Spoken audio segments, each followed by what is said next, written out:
Okay, so welcome back. Today we're going to talk about the change of base formula. So with the change of base formula, it means that we can change any logarithm of a base, right, that we don't know. For example, let's say we've got log base 2, and you know what? I want to use my calculator. I want to use natural logs. I want to use base E. Or let's say I want to use common logs. I want to use my calculator and get the answer. Because let's say I have base 2 and there's no base 2 on my calculator. Okay, so the change of base formula comes in really handy, and you can change it to any base you want. This works for any base. Okay, so now the proof. How do we prove this? Well, let's go through the proof.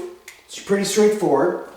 So if we look at the proof and we say, okay, well, let y equal this. So let this function here. So let y equal log base b of m.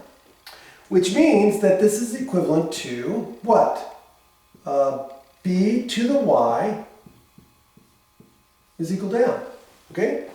Now, we're going to then use this. So this is equal to this.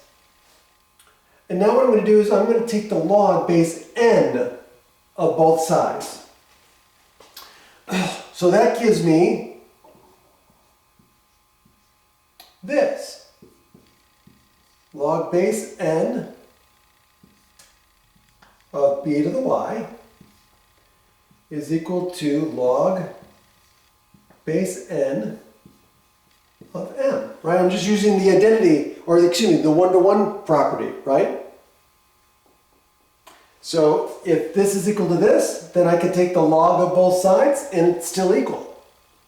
Now, I'm going to use the power property here. So this is going to equal, so this is equivalent to y times the log base n of b, which equals the log base n of m. And then I divide both sides by the log, and we're done.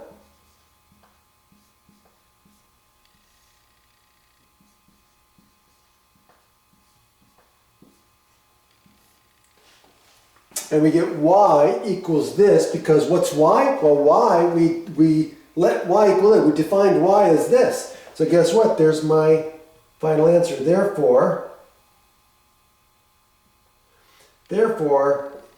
log base b of m is equal to log base b, or excuse me, log base n of m divided by log base n of b. And that's the result. So now we'll do some examples. See you then.